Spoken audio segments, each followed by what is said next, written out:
This video is affiliate linked to Brush Galaxy, fantastic brush subscription service. You can get access to over 20,000 brushes, tons of different brush categories. Start your 3 months trial. Now there's a link down in the description and get access to up to 12 brush packs straight away.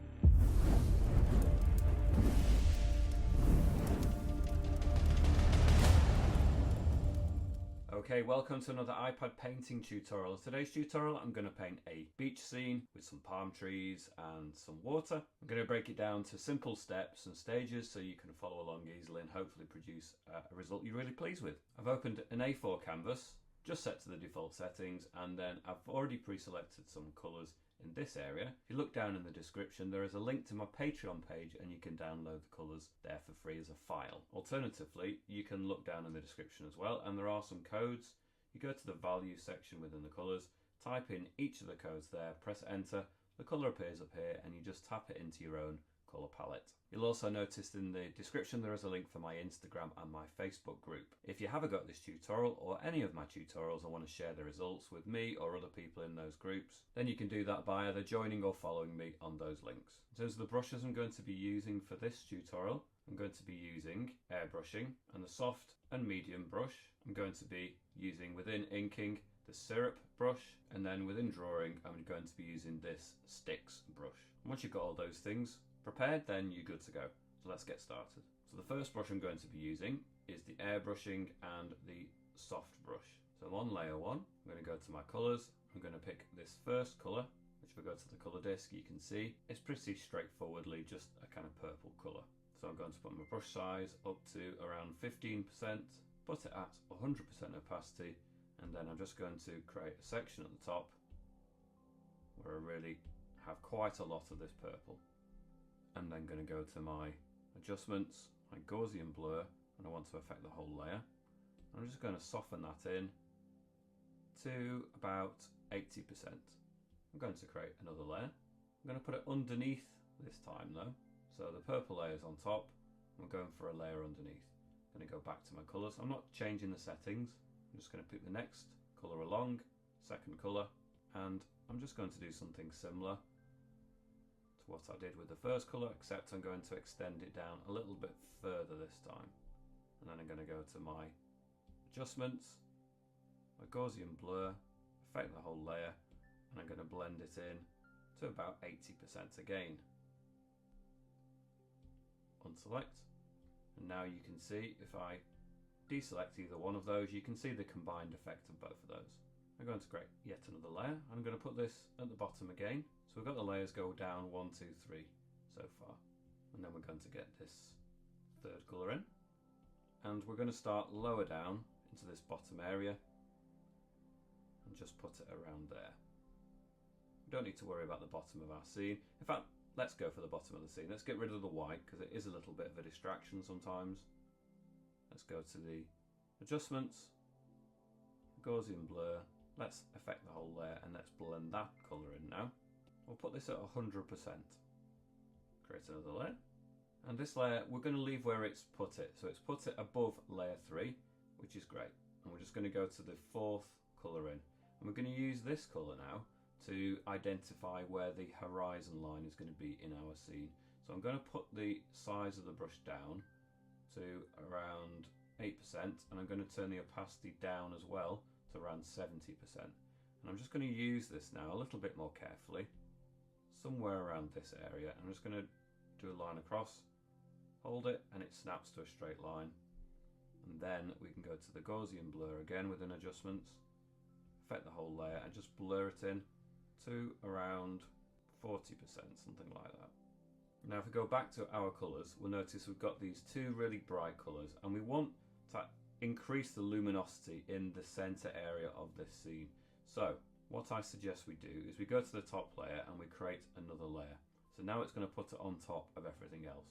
And we'll go to this first colour here of the two bright colours. It's slightly more pink, that's more white, that's more pink. So we'll go for the slightly more pink colour. We'll stay on the soft brush and we'll put it up, back up to around the 15%. And we'll have it at around 40% opacity. And I'm going to off-center it into this area. So it's not absolutely in the center there. It's slightly off to the side.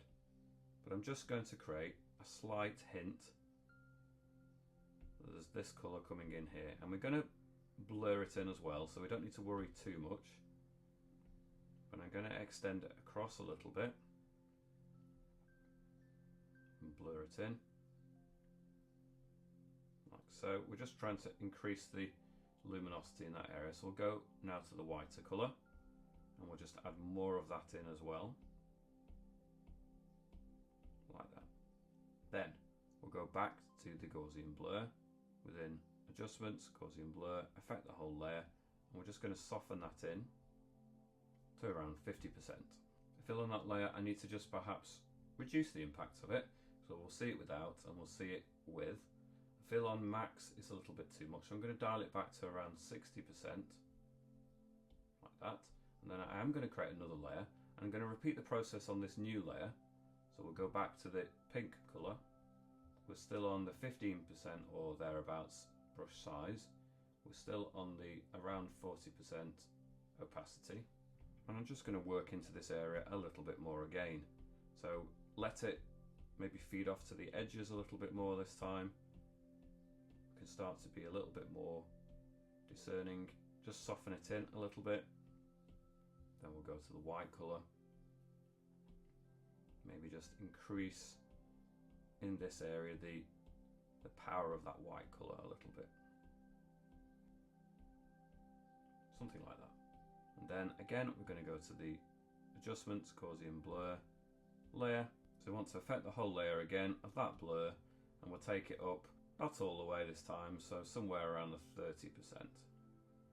And that will do for some of the colour ranges. It's not to say that we won't use other factors on this, but it's a good start for us. I'm going to take those two layers that I've just created, those lighter colours on, and I'm going to pinch them together, and now it's become one layer. Okay, so I'm going to create another layer, and I'm going to stay on the soft brush initially, but on this new layer I'm going to go to these two colours next. So I'm going to use this slightly darker colour and then more of a reddy pink colour as well. So we'll go to the more purple colour. We're going to turn the size of the brush down to around 4% and the opacity down to around 25%. In fact, we'll turn the brush size down a little bit more to about 3%. What we're going to do is we imagine the horizon line is roughly about a third of the way up, and so above that point we're going to start adding some tufts of clouds to begin with. So now we're starting to bring a bit more clarity into this scene. I'm using, for zoom in, just circular motions here really to build in some of that texture. I'll zoom back out. Doesn't need to be too precise. I'm just building up a block of cloud to begin with.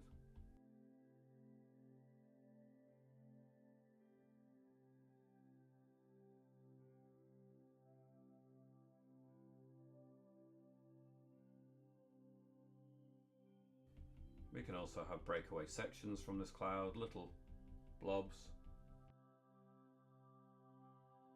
We may do the trees in front of some of these areas, but we need to start getting the cloud detail in there anyway. So you see, I'm just creating a series of breaks, texture, and I can always turn the size of the brush down a little bit, so the top end of 2%. If I want to start getting a little bit more precise with some of those shapes, a bit more detailed in areas. So I'm happy for it to build up.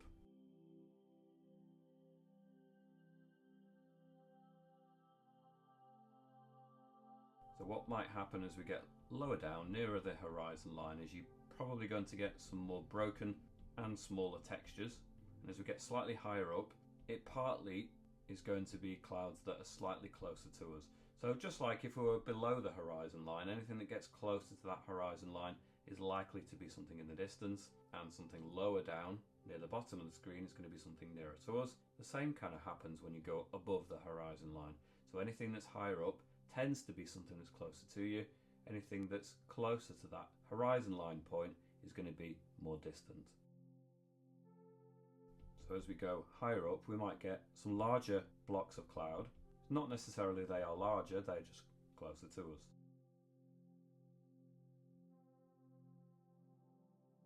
So if you're familiar with my other tutorials, you realise that clouds do feature quite heavily in them. we do landscapes, we've got sky, we've got therefore clouds we have to deal with. So the more practice you get with clouds, the more confident you're going to get with the shapes. They don't always go right, they're always something that you have to tackle afresh each time, but stick at it. Over time you'll notice you get a little bit more confident. You build up an eye for what works well and what isn't working well. It's, to a certain extent, just you need to spend the time practicing, observing, and just training your eye to see what's required. But you can see I'm using quite broken texture. I'm using lots of small fragmented gestures here. If we do get a big block of cloud like we've got over here, we might have just a few breakaway tufts of cloud just emanating from it. And then if you've got a slightly more distant block of cloud, you're not going to notice the tiny sections coming from it quite as much.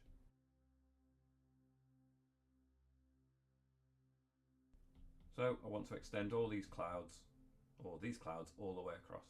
I'm going to add more pink into the background, so it's going to subdue them slightly. But if we get the forms in there to begin with, then we can always have them as a more subtle element later on by subduing them. But we need to get the shapes in there to begin with. If we create the texture, create the forms, and then we can play around with atmospheric conditions that might knock them back a little bit more. So as we get higher up, you might just get one or two tiny breakaway tufts here. So these little breakaway tufts, again, like I say, they're nearer to us, so we notice them. Now you might have small details like that that are nearer the horizon and further away, but because they're only small elements, you wouldn't see them far away.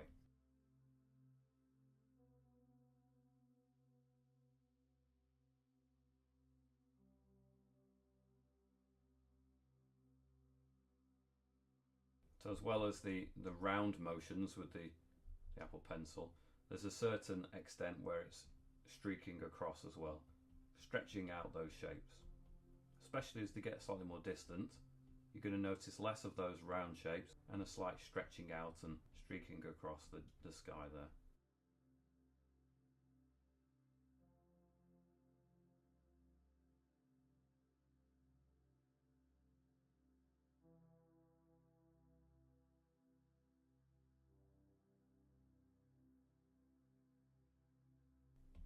Okay, we may come back to this sky a little later on, but we're going to move on to some slightly different elements now. Okay, we're going to create another layer and we're going to put it underneath the textures that we just created, and we're going to go to the next colour along. So we've used the purple, we're now going to use the pink colour. We're going to put our brush at around 7% and we're going to keep it quite low at around 15%. And we're just going to go behind those clouds, just bring in some of this pink colour, concentrate it more at the bottom where we're going to have the horizon line, and then also a little bit more on the edges too. So we can have it fading up here. So I'm pressing lightly as it fades up, pressing a bit more concentrated as it gets lower down. I'm going to just lightly touch it as it gets into this white area. I want to preserve some of that light. As it gets further down, we can press a bit more. Again, just lightly have it fade into that white area. Just a touch more around this edge as well, something like that. I'll just extend it a little bit further down because we're going to do the horizon line next. Something like this. Okay, so we're going to create another layer. We'll put it on top, make sure it's on top this time, and we're going to go to this lower layer of colours this time. And the first thing that we're going to do is, if we go to our brushes, we'll go on the medium brush actually this time. We'll put it to around lower end of 2%, and we'll put it really low to around 10% opacity. And we're just going to decide where the horizon line is going to be for this scene, and we'll just draw a line across, wait until it snaps, and then we're just going to move it up or down depending on where we feel it needs to be. Very difficult to judge. You may look at it and you might obsess about, is it equal there, is it equal there? It doesn't really matter. If you were to take a photograph, it might be slightly imperfect anyway. We'll do it one more time, and I think that will do. What I might do, because you'll still see this, if I go back to this layer 7, I'll go back to the pink colour I was using, just increase the size of that brush and put the opacity up to 25%, and just add some slight more of that pink colour just to soften it down to the horizon line. We're going to do some features that creep up into that area anyway, but let's just bring that colour down. So we'll go back to the top layer where the horizon line was, and we're also going to change colour now. So we're going down to these colours. We'll go for the first of the three colours. We'll stay on the medium brush. We'll put it to around 2% opacity, and we'll keep it at around the 25% opacity. And what I'm going to start doing from this edge, in fact we're going to turn that up slightly to the top end of 2%, is I'm going to bring a bank of land in from that side. Now it's going to contrast really quite dramatically from the background, so this is going to appear pretty much black in comparison, but when we start adding even darker colours for the foreground features, you're going to notice that that's a couple of shades lighter. So we'll bring this across somewhere to around, in fact that's a little bit too far, we'll take it back just a touch, somewhere to about there. So it's just a little bit beyond a third of the way, or roughly a third of the way across. We're going to do some palm trees in this area, and we want to notice that in the background, but we do want to create maybe a gap, and then we're also going to create another feature here which is going to be more like an island. I'm not worrying too much about the line at the bottom. I'm going to sharpen that up anyway, but I'm just creating the masses first, the overall shapes. Start to build that up. In fact, I'm going to turn the opacity up to 50%. I'm going to turn the brush size down a little bit to the lower end of 2% again, and we're just going to sharpen up, get a little bit more precise with some of these details, have some points that stick up perhaps, maybe some trees over there.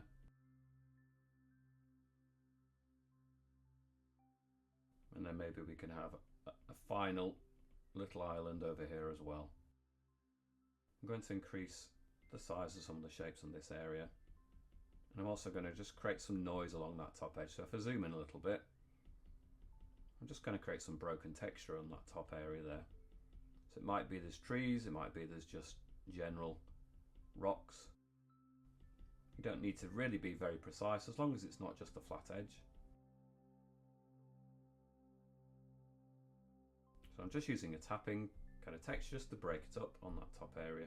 In addition to that, you could go to the smudge tool, and I've got the smudge tool. In fact, I'll change that to medium brush 2, turn it down to 2% and put it up quite high to 80%, and equally you can push some of that colour up and down too.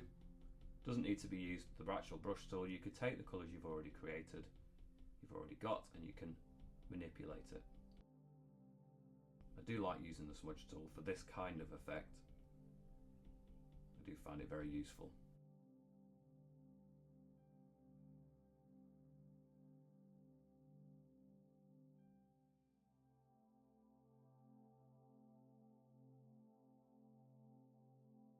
So when it comes to the sections between those two, I'm just going to use the smudge tool just to soften these down. So it may be that the trees or whatever come to some kind of bank, and obviously we're going to do here a section where the trees meet the water edge, but you're going to get something here. So you're going to get a lowering, perhaps the sand or stones, and it almost comes down to the actual water level there. So obviously as the tide comes in and out, it's going to erode away, and you're going to get a flattening off on the actual edge. So just a little bit more time, just to add a bit more texture. Again, I'm just using the smudge tool on quite a sharp brush, so I'm using the medium brush. I could use the medium hard brush, but I find that a little bit too sharp. I'm using the medium brush at a high opacity just to extend some of these textures.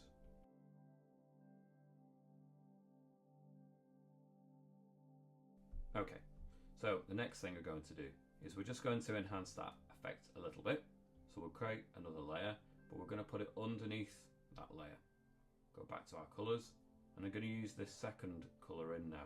Now if you look at it, it is much more pink, but it is a dark pink, but it's nowhere near as dark as the colour we've just used. So I'm going to go back to my brushes. I'm going to use the soft brush for this. I'm going to turn it down because we're going to need to be quite precise to the lower end of 2%. And we'll put it at around 20% opacity. And I'm going to zoom in, and I'm just going to use it now just to go around and near the top edge of some of this texture that we've created here. I'm just going to add a hint of that warmer colour just to soften it in a little bit. We don't want to destroy the texture that we've created, so it may be that you almost enhance it a little bit. So if you get a section that spikes up, you can extend it a little bit, but we're just trying to soften it in, anchor it to the colours that we have in the distance as well. Just a little bit like that. I'll do the same over here, just around that top edge, just to soften it slightly and just blend in that colour a little bit. So it's not quite as contrasting, not quite as sharp, just a hint softer than it was. It's not 100% necessary, but I just think it creates a slightly nicer effect. Okay, the next thing we're going to do is I'm just going to deselect those two top layers. Then I'm going to go to my selection tool. I'm going to use the rectangular function and I'm going to drag and select all of the sky area. We want to use that area as information for the reflection underneath. So once I've selected that, I can then go to, because all this information is on separate layers, a better way of copying and pasting it is to go to the wrench symbol, go to the add, and then we'll go to the copy canvas. Now it's going to copy everything that is visible within that rectangle that we just created. And when we click paste, and I show you on this top layer, or this layer, it has actually created a duplicate of all those other layers squished together.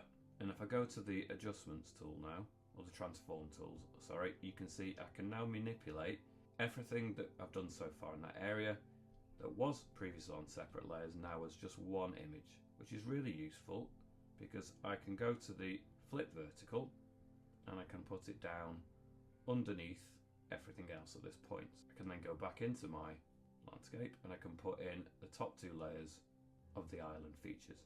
But I don't want to leave the water just as a crystal clear. It is actually more of an ocean thing rather than a lake, and so it isn't going to be still.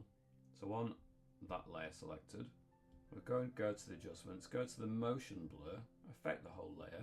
You can affect it by going left and right, but actually you can affect it by going up and down as well. And I think the up and down movement in this case is going to be better. So we'll take it about a third of the way.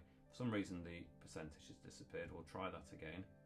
Motion blur the layer and we'll just push it up. There you go. You can see the percentage again. It's around the 30%, like that. So once we've got that blurring, I feel like I want to drag some of those colours down a little bit. So the way that I'm going to do that is I'm going to go to the blur tool, or the smudge tool rather. We'll put it on the soft brush, just the defaults. We'll put it at around 8% size and we'll put it at around 70% opacity.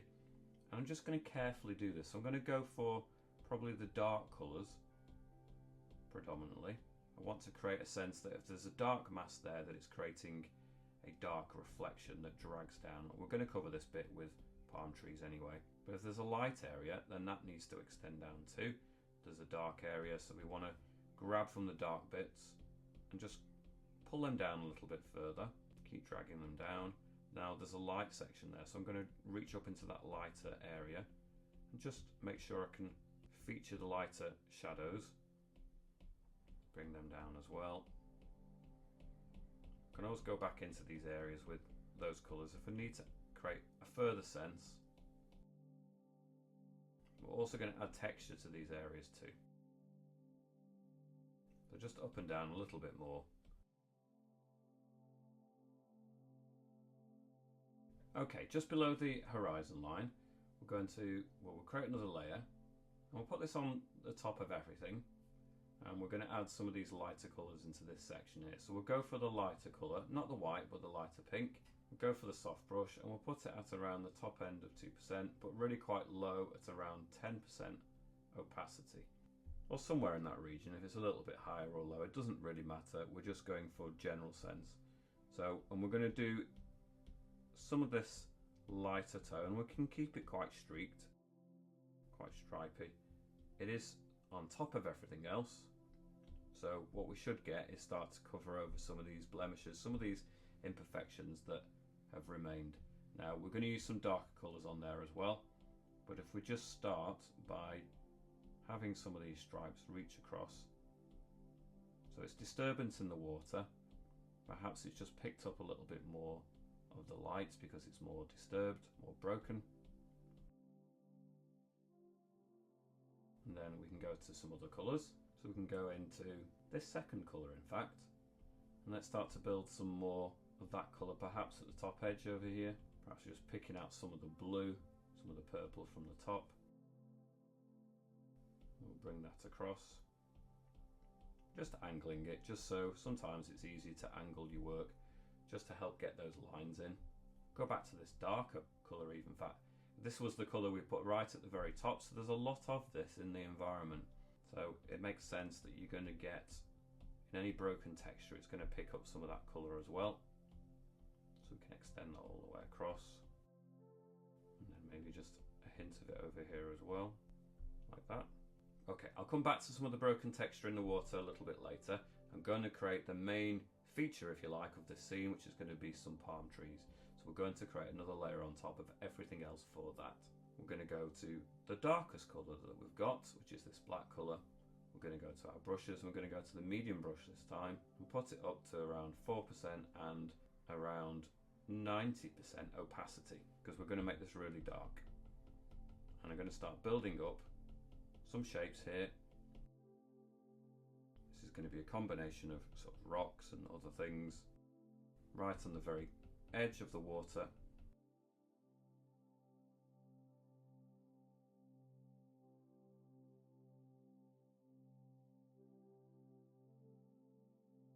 So once we've got our shape in here, perhaps we can then start thinking about the actual tree trunk. So I'm going to reduce it down slightly to 3%. It's probably going to get a lot thinner near the top of the tree, isn't it? So we'll start off with a thick trunk, and then we can have it thinning as we go, so we can turn the brush size down to 2%. And we're not going to see much of the tree top anyway, because we're going to have a lot of leaves that cover that up. So the tree trunk is perhaps going to just widen as it softens into the actual place where it grows from there. And then we can do another one again, so we've got a thick trunk at the bottom, and perhaps it thins as it goes higher up. And then we can have another one perhaps over here as well. Okay, let's start with some of the prominent trees to begin with. So as we have the top, we're going to have leaf shapes that grow from it. So I'm going to turn the brush size down to the lower end of 2% for this. I'm going to turn the opacity down to around 60%. So we know at the top of the tree we're going to have a cluster of textures and shapes, but you're not going to really see that at the top of the tree, because it's just a silhouette, and you're going to have so many leaves coming from that, you're not going to really see the detail of that centre bit, which is fine, and it makes our life easier. So we're just going to do the centre of our leaf shapes, and they're going to curve out from the top like this. So I'll zoom in just a little bit more. So they're going to lean off in every single direction.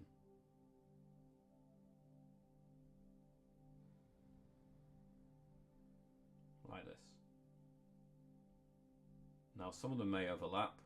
They're not going to be completely neat. Some of them may overlap and compete with each other, but it's going to be something like that. So I'm going to pick one of them, and we're going to change our brush this time. So we're going to go to the inking tool and the syrup brush. Now if I just show you this brush, if you press on lightly it's thin, and you press on more it goes thicker, which is perfect for this. But we are going to turn the brush size really quite low, because we're not going to see them close up, we're going to see them as small details on a leaf that's in the distance. So I'm probably going to create another layer for these, and then I'm going to pick one of the leaves, perhaps this one, and let's start to work on that. So if I put the size of this brush at around 3% and I've got it on, let's put it down to 90% opacity, almost full. And I'm going to press on a little bit more when it's at the spine of the leaf, and then I'm going to allow the pressure to just disappear off, and then it's going to get thinner as it moves away. And I'm literally going to start off thick, pressing on at the spine, let it dwindle off, and just keep repeating that shape. And now I could increase the size of that as we go from the edge a little bit nearer the origin over here. It's okay to have some gaps, slight irregularities where they cross over each other. That is to be expected. and then more as we get towards the actual start point here. Now, it may be that if you get a leaf shape where you've got some bits coming down like that, you might get some from the other side, so it almost like folds over at the top. Sometimes they may fan out and you see the left and the right side of it, but other times they might fold over and you see it from an angle, so you only see one side of it mainly. So on this one, I'm going to have it so you see one side mainly, and the other half is kind of pitched back. So if we're going to do some that are slightly more subdued in the background, let's turn the opacity down to around 60%. So once we turn that size or the opacity down, we can start off with some that maybe are visible on that side, but then they disappear, and then maybe they're just a little bit more visible as they bend around to the other side. We're going to use some of them a little bit more clear than that, so let's start another one where you'll see both sides a little bit more. So we'll put the opacity back up to 70%. I think we'll keep that size at around 5% actually, because if you press lightly you can do them thin, and you press on thicker you can get thick, which is good. So I'll just redefine the spine of that leaf, and then I'm going to press on and let go, press on and release, sort of like a flicking motion. And I'm pressing on even lighter at the end because they're bound to be finer at the very end, and then we'll repeat that process as they come back on themselves. So maybe thicker as they come back here, press on more like that. So you can see the details of that leaf a lot more. So we'll pick another one. Now I do notice I did correct this on a separate layer deliberately. I noticed the spine of that leaf is too thick, so we'll use the eraser, just reduce it down. It looks a bit ugly, a bit too much. So we'll reduce that down, go back onto the top layer, and using the brush again, put it back on there. We'll redefine this leaf now. So we've got the spine. We'll create some of these leaves. Maybe it curves around a little bit, and then we create some more on this half too. And sometimes they're going to be so condensed that you're going to get a much darker sense of a leaf here as well. Like that. Again, we'll go back to that layer underneath. In fact, I'm going to erase some of those because they're not very nice, are they? We put them in there initially just to get the sense, but I'm going to get rid of some of them now. I don't think they're actually helping. So let's get rid of them and let's start from scratch on these shapes. If you want to leave yours there as a guide, that helps you feel a bit more confident about what you're doing, then go for it. But I'm going to just use this brush and go for it on this top layer. So I'm going to create a spine for it like there, and then I'm going to use light gestures and fine, and then as it comes back on itself, I'm going to press more. Again, it doesn't matter if they're slightly irregular and they pass over each other, that is perfectly natural looking. If you see any gaps though, you can go back in and just fill them in, and then perhaps just some fine ones as it grows off from the other side as well.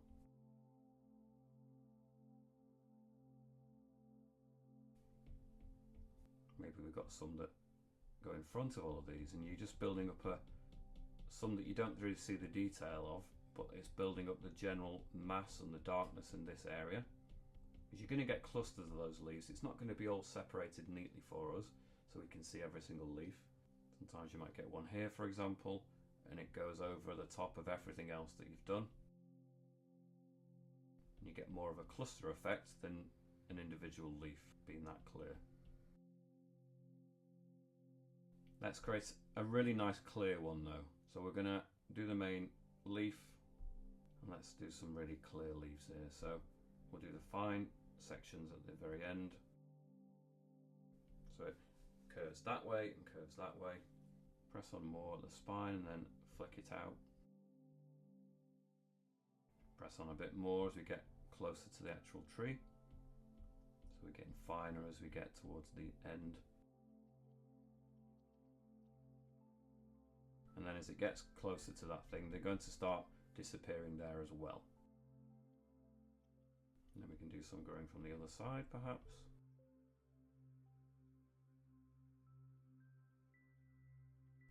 So I'm just going to go along this section and just thicken up some of those lines as it grows from this part, so almost you can't see through them like this.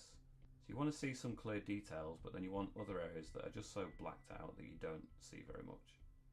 You need to help the silhouette. It can't just be all fine, spindly leaves. It needs to have some blacker areas too, like that. And I'm going to do the same here. So I'm going to just go along the edge and just thicken up some of those lines that come out there. Block them in so we create a bit more mass. It's okay to have breaks. I think that makes it more interesting. Do a few more of these.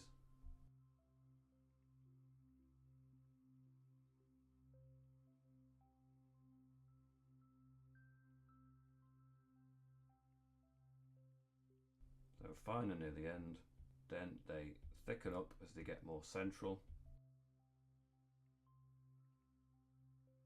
And then maybe finer as they get near the origin as well, or the start of that leaf.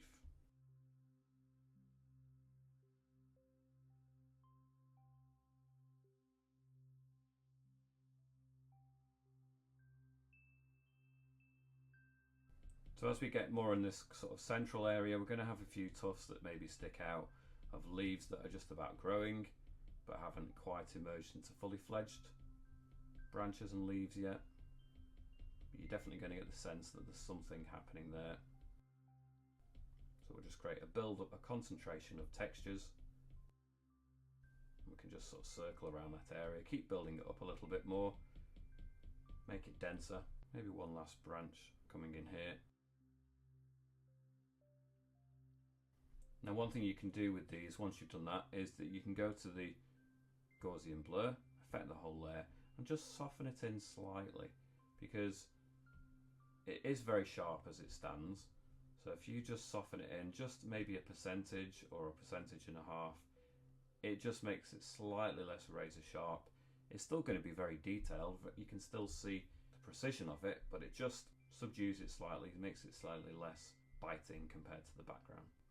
So I'm just going to repeat that effect for the other trees. In fact, what we could do is we could take that layer, we could go onto freehand selection, just deselect that, reselect it freehand, just grab it, 3 fingers down, copy, 3 fingers down again, paste, and we could always just try to speed things up a little bit. We don't want to completely cheat, but we're just going to flip it horizontally perhaps so it's less obvious. Maybe we'll put that on the one that goes off this edge, move it down slightly, put it there, and then I can take the eraser, maybe get rid of 1 or 2 of the details that is going to give away the fact that we've cheated a little bit. So we'll just soften that in, and we can always extend and distort some of these details. In fact, we can go to that layer and we can use the warp or distort option. So we go to the warp, we can always just manipulate it as we want. So just randomly change bits of it. It's a good way of using the copy and paste so that it's not quite so obvious. Then you can still go into those layers and you can just tidy them up. You can refine them to the point where they work again, because the distortion may have slightly lost the illusion as we go, but that's fine.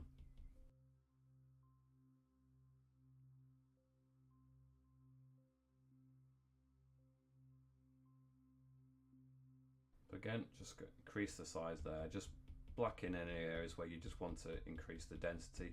There's more going on there perhaps. There may even be coconuts, who knows.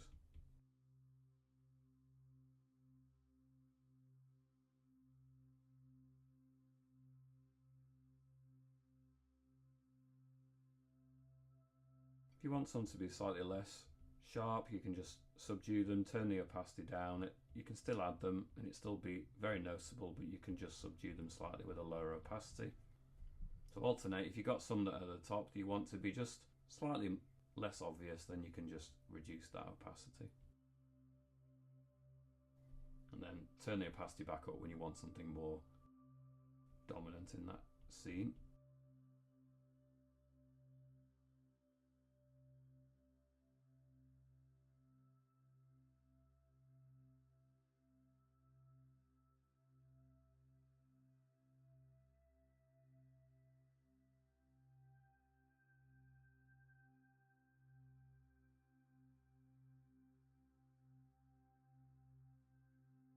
So again, just select the areas you want to slightly subdue, or to blur even. So we go to the selection tool, freehand select them, then go to the Gaussian blur, affect that layer, everything on, and you can put it up to maybe, I would say no more than about 2% anyway.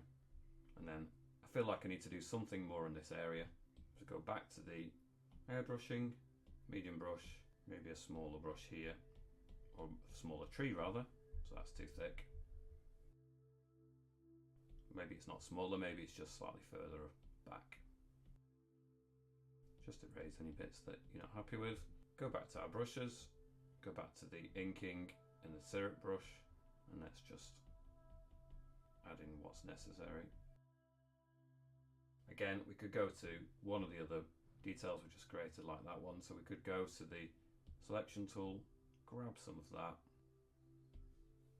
3 fingers down, copy, 3 fingers down, paste, and then we could always just move that into the area we want as well. Distort, flip horizontally, find whatever works, like that.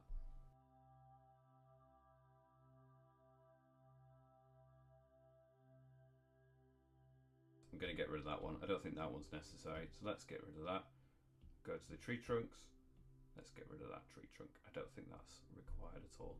If I want to do something in that area, I can go to the airbrushing medium brush, put it at 2% size and about 60% opacity. I can always create the sense that there's, in fact let's turn that brush size up to the large 2%. I can always create the sense that there's more organic things going off in this area, but I don't need to do more palm trees perhaps. Perhaps there could be twigs growing of other things maybe. It doesn't all have to be palm trees, does it? I'm going to go back to the layer that had the rocks on it, which was layer 12. Go back to our colours. I'm going to choose this first colour because it was slightly lighter, and I'm just going to put some rocks in the water there. So I'm going to turn the brush size up to 3%, put it at 80% opacity, and just maybe create some hints that there are rocks and things in the water's edge there. Maybe even a bank of something here.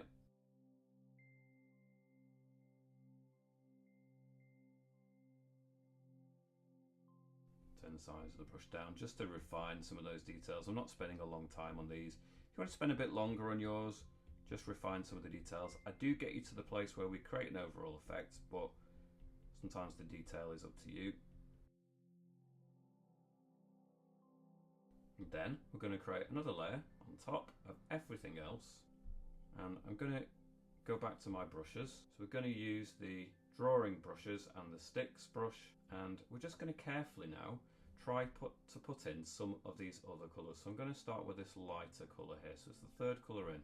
I'm just going to test this, and I'm going to put it around the 10% size and at around the 50 or 60% opacity, and I'm just going to find some areas to start building in some textures, just to help bring in a sense that there's broken water texture here. Now it isn't going to look great to begin with. Find an area perhaps where there's more light coming in, and let's pick up some of these textures. So in the distance, perhaps you can turn the size of the brush down to a lower size, maybe 3%. And just moving left and right, create some broken texture. And then as we come lower down, we can increase the size up to 5% maybe. And then up further again, up to 9–10% as we get closer. Extend this across a little bit. In fact, let's take that layer and put it underneath all of those silhouette layers so that we don't interfere and we don't go over the edge there. It gives us a bit more freedom to extend these textures in without worrying about the silhouettes. I'll extend this across. Let's pick another colour. So we want some of these darker colours. I mean, you could pick it from those areas if you wanted by pressing and selecting, but I'm going to have this slightly darker purple coming in. So we want to figure out where we want some of these dark shadows coming in, and we'll just apply them a little bit more. Maybe into this top area too.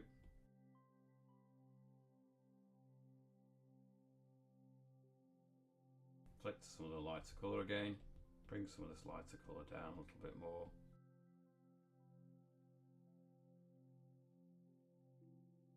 We'll go to the Gaussian blur, so adjustments, Gaussian blur, affect the whole layer. Again, just move it in a little bit, not too much, just maybe a couple of percent. But I just want to bring some of these lighter colours back in, so I'm going to select it from the sky. We'll stay on the same textured brush. Bring some of these colours further into our scene.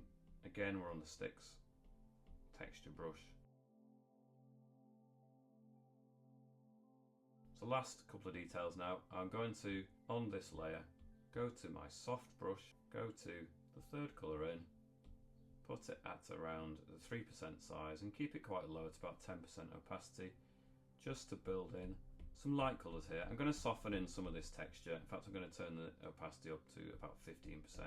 Soften in some of this texture here. We want some of it to be visible, but we don't want it to be too overpowering.